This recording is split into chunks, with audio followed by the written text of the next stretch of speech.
first point that we have to talk about is the early life of Henry Ford. Do you have anything to say about that, Ian? Yeah, he was born in the early 1860s, just outside of Detroit, Michigan, in Springwells Township, Michigan. He grew up on a family farm, just outside the city, like I said. He was interested in many of the mechanical machines and processes going on, and would often break them down and build them back together, and was interested in them. Yeah, I remember hearing about him doing something with a watch, taking that apart. And I think he was also pretty interested in racing cars, where that's probably how he got into creating the first car, which was The Model T. Yeah. Even though the Model T wasn't the first car was actually invented by Carl Benz in the late 1800s.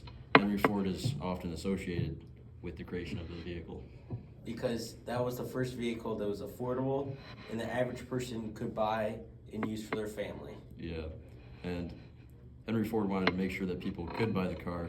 That's why he made it so that his workers made quite a bit of money, averaging about $5 per day.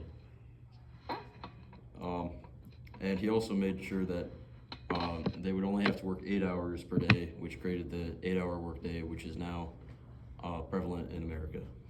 He was most notably associated with the assembly line, which he improved from Japanese butcher shops that he saw and realized he could use these same techniques on cars.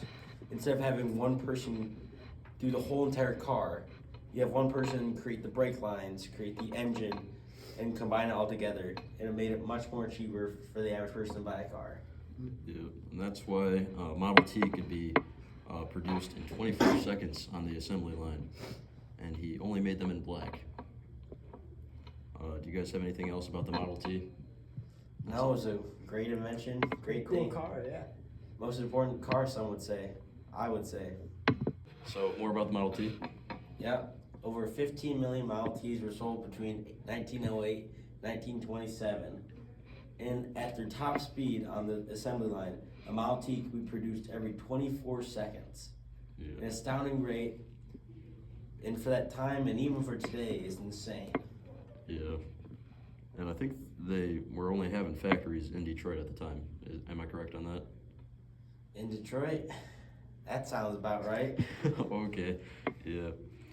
Despite all the great things that Henry Ford has done, I'm pretty sure he probably wasn't a great guy from a lot of things that I've heard about.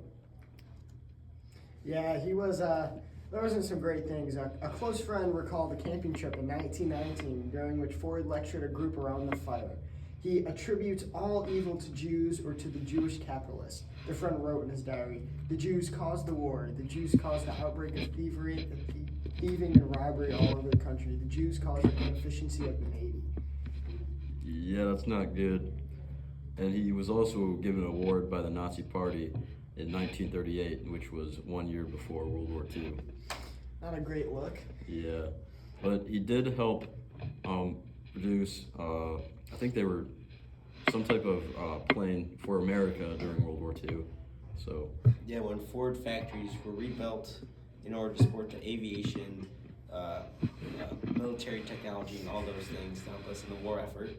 But picking up on what you said previously, now that I remember, Ford is centered in Dearborn, and during that time, they had factories in Dearborn and Metro Detroit as a whole, not just inside city limits of Detroit. oh, okay. Yeah. And they often employed many Arab people because Henry Ford thought that they were really good, hardworking people. So many Arab Americans live in the Metro Detroit area. Yeah, and came from countries such as Lebanon, Iran, Saudi Arabia to work in these factories. Yeah, I think Dearborn's the highest percentage Muslim city in America, if I'm correct. Yeah. And that's all thanks to Mr. Ford.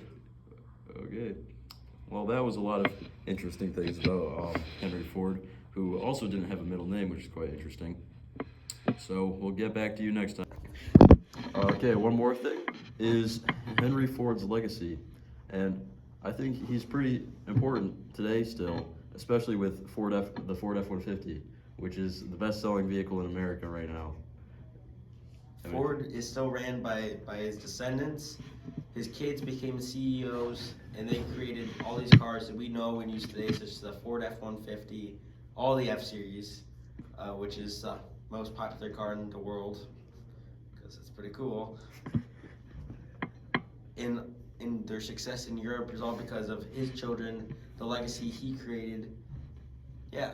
Yeah, pretty cool guy, except for the other stuff. That's all.